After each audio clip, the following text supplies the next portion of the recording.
ഫൈനലിന് school ലീവില്ലാന്ന്. സുബ്ഹാനല്ലാഹ്. നമ്മുടെ നാടിന് എന്താ പറ്റിയത്? നമ്മുടെ നാട് മേപ്പോട്ടാ കീപ്പോട്ടാ വളരുന്നത് അല്ലേ? ഇതൊക്കെ ഒരു ചർച്ചാ വിഷയമാണോ? ഏതോ രാജ്യത്ത് ഏതോ രണ്ട് രാജ്യങ്ങൾ തമ്മിൽ മത്സരിക്കുമ്പോൾ നമ്മുടെ നാട്ടിലെ കുട്ടികൾക്ക് ലീവ് വേണം.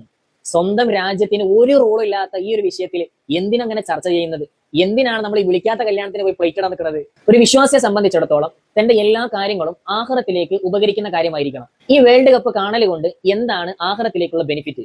ഇനി വേണ്ട, വിശ്വാസിയും അല്ലാത്തവരുമായ ആളുകളോട് എന്റെ ചോദ്യം, നിങ്ങൾ ഈ വേൾഡ് കപ്പ് കാണുന്നത് കൊണ്ട്, ഇതിന്റെ പിറകെ പോകുന്നത് കൊണ്ട് നിങ്ങളുടെ ഈ ലൈഫിലേക്ക് നിങ്ങൾക്ക് എന്ത് ബെനിഫിറ്റ് ആണുള്ളത്? നമ്മൾ ഉറക്കൊഴിച്ചിരുന്ന് കളി കണ്ട് നമ്മുടെ പിറ്റേ ദിവസത്തെ ഡ്യൂട്ടിക്ക് പോവാതെ കിടന്നുറങ്ങുമ്പോൾ ആർക്കാ നഷ്ടം? നമുക്ക് തന്നെയാണ് നഷ്ടം. കളിച്ചുകൊണ്ടിരിക്കുന്ന അവർക്ക് ആ കളിക്ക് സാലറി ഉണ്ട്. ഫസ്റ്റ് കളിക്ക് വരെ പുറത്തു പോകുന്നവർക്ക് പണമുണ്ട്. അവർക്ക് അത് മതി ജീവിക്കാൻ. നമുക്ക് നമ്മുടെ ജോലിയും കട്ട്, അതോടൊപ്പം തന്നെ സാലറിയും കട്ട്, നമുക്ക് വീണ്ടും ടെൻഷൻ മാത്രം ബാക്കി. എന്റെ പ്രിയപ്പെട്ടവരെ, എനിക്കൊന്നേ പറയാനുള്ളൂ, എല്ലാം വേണം ആവശ്യത്തിന്, അല്ലാതെ അതിന്റെയൊന്നും അടിമകളായി തീരരുത്. അതിന് രാഷ്ട്രീയമാണെങ്കിലും ഫുട്ബോൾ ആണെങ്കിലും മറ്റേത് പരിപാടിയാണെങ്കിലും ഒന്നിന്റെയും അടിമയാവരുത് എന്ന് മാത്രമേ പറയാനുള്ളൂ. ഇത് നോക്ക്, കഴിഞ്ഞ 3 ആഴ്ച മുമ്പ് കേരളത്തിൽ നടന്ന സംഭവം. 21 കുട്ടികളെ മദ്രസയിൽ വെച്ച് പീഡിപ്പിച്ചതിന് ഒരു ഉസ്താദിനെ ബീഹാറിന്ന് കേരള പോലീസ് അറസ്റ്റ് ചെയ്ത്. മനസ്സിലായല്ലേ? 21, 1, 2 അല്ല. ഇതിനെതിരെ ഒരു വാക്കുമുണ്ടാ എന്നെ കൊണ്ട് കഴിയൂല. പിന്നെ ഇത്രക്കൊന്നും ഏതായാലും നമ്മൾ ഫുട്ബോൾ ഫാൻസും ആരാധകരും ചെയ്തിട്ടില്ല. മനസ്സിലായില്ലേ? ഇതേപോലുള്ള എത്ര സംഭവങ്ങൾ എനിക്ക് കാണിച്ചു തരണം.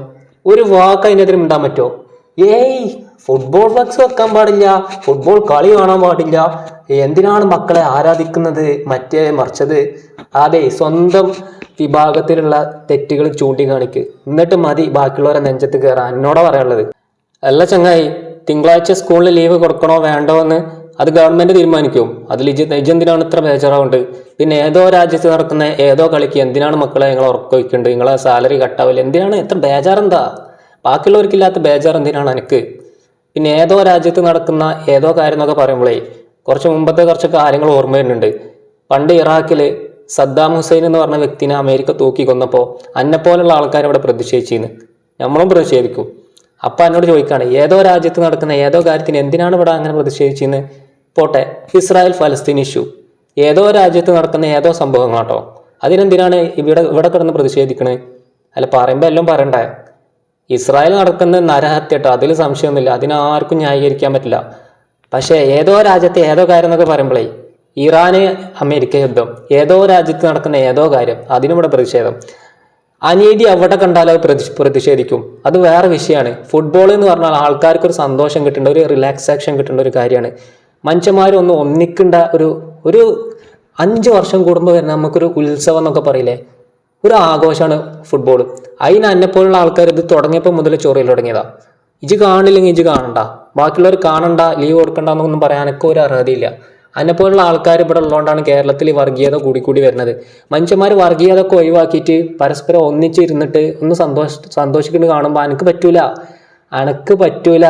ഞാൻ നേരത്തെ ഒരു സംഭവം കാണിച്ചെന്നില്ലേ, എത്ര സംഭവങ്ങൾ അങ്ങനെ കാണിച്ചു തരണം. നിങ്ങളെപ്പോലുള്ള ആൾക്കാർ ഇതേപോലുള്ള ഓരോ കോപ്രായങ്ങൾ കാട്ടിക്കൂട്ടേണ്ട അത്രയൊന്നും ഒരു ഫുട്ബോൾ ആരാധകരും ഇവിടെ ചെയ്തിട്ടില്ല.